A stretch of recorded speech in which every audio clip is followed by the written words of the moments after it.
Flip it back to Minnesota, though. We just assume with Dalvin Cook gone and presumably not coming back, although there was some chatter at some point that the door would be open for a return. Alexander Mattison takes over.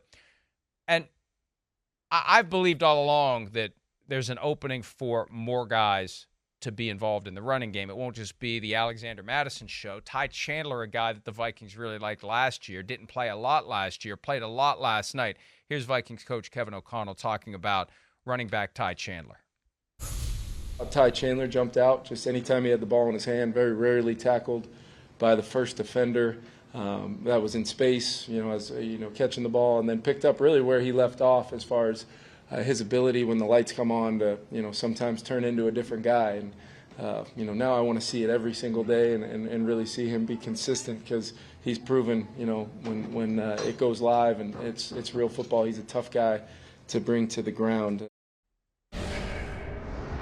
70 total yards from scrimmage last night for Chandler, 41 rushing yards on 11 carries, not a great average of 3.7, but 29 receiving yards on 4 catches. So I think Chandler, a guy that we need to keep an eye on because it's not just going to be Alexander Mattison, I believe. If both guys stay healthy, I think we're going to see both guys get used in this Vikings offense that is pivoting more and more sharply toward the passing game, Myles. Well, the thing I like about Chandler is he runs downhill. He's one of those guys that you just feel like, ooh, when he gets the ball and then boom, look at this. He lowers the shoulder. He's going to get that extra yard or two that some guys might not. So you're going to feel his presence out there. And that's what you want from a running back. And really, I think in a perfect world, most teams would have 2 guys at least that they can rely on out of the backfield, right, when it comes to running the ball. And that helps you because it keeps both guys fresher so that if you are in a situation where you're a contender and you're challenging for the playoffs, you've got dudes who have fresher legs and can get you more yards against defenders who might not be so fresh when it comes to those late season situations. So I think, in a perfect world, you have Alexander Mattison and maybe he's the lead dog, but just because you're the lead dog doesn't mean it's going to be 80-20, Maybe it's a 70-30 split, 65-35. I think that teams would like to get more to that 65-35, 60-40 range if they could when it comes to the split with the backs. And maybe with Ty Chandler, that's something that the Vikings are going to be able to do. What it does is it avoids the situation where you create that one guy that everybody loves, fantasy football darling, and then you got to pay him. And he wants more than maybe the position justifies. But I'm saying you avoid the Derrick Henry, I hear you. Austin Eckler, Jonathan Taylor. Yeah, I'm agreeing with you. You're wired to disagree with me on everything I say today. I'm agreeing with you. If you have multiple running backs, you don't get yourself in a position where Jonathan Taylor is pissed off because he wants a big contract because he's been the focal point of your rushing attack and your passes out of the backfield. If you have 2 or 3 guys like Sean Payton started doing back in 2006, you don't get to the point where you've got one guy who can hold the team hostage financially and the fans are behind that guy because everybody's got his jersey and everybody loves him and everybody's trying to get him in the first round of their fantasy draft. That's what creates these unrealistic expectations as it relates to the broader NFL economic structure that running backs are going to make more than what the position justifies, especially because you can, if you want, have 2 or 3 of them sharing the load, and you can replace them more easily than you can replace other players at other positions. So that's what the Vikings, that helps the Vikings avoid getting into a Dalvin Cook contract situation if you go Mattison, Chandler, and maybe throw another guy in there too. Absolutely, it does. But you pointed to Sean Payton as as an example for that. I would actually point to Sean Payton and the Saints as a counter to it because they paid Alvin Kamara.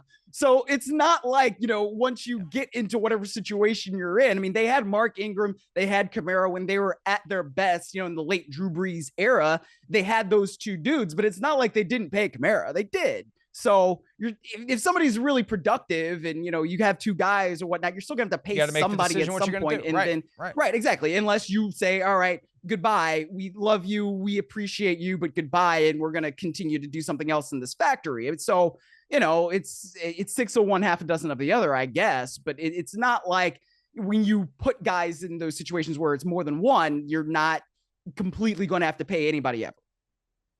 There was a time very early in the careers of Christian McCaffrey and Alvin Kamara that the Saints were not happy that McCaffrey was getting all the praise for being the prototypical great running back, running and catching, and he look at this and look at that.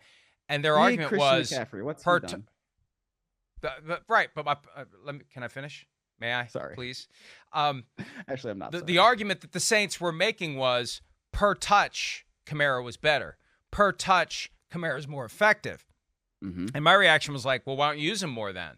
And they ended up paying him like they use him like the Panthers used Christian McCaffrey. And that's part of the balance. And something went haywire there because they shouldn't have paid Alvin Kamara all that money. Now, again, Kamara's not getting $15 million a year. He's got this bloated last year's salary that drives the average up from 13.5 or so to 15. So there's a little fugazi element to it.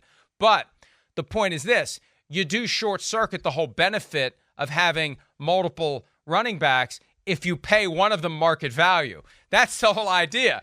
When you use two or three of them, you shouldn't have to pay one of them market value. And if you do, why aren't you using him more? So that's just part of the overall philosophy at running back, which was the big story in the NFL a couple of weeks ago. But thankfully, the preseason's here. And it should stop being a big story, but it will continue to be an issue until Jonathan Taylor is in camp with the team, ready to go and playing for the Colts, because the guys who play the position well deserve to get paid, and the teams would like to find a way to maybe not pay them. One way to do it is to use multiple running backs on a regular basis. All right, let's go ahead and take a break. When we return, Jordan Love, the new Packers quarterback, wants to get hit. Maybe after watching C.J. Stroud last night, he shouldn't.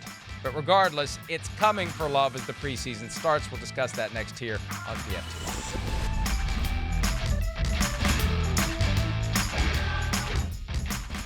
Hi, it's Mike Florio. Thanks for watching PFT on YouTube. Hit subscribe for the latest news and analysis from Pro Football Talk.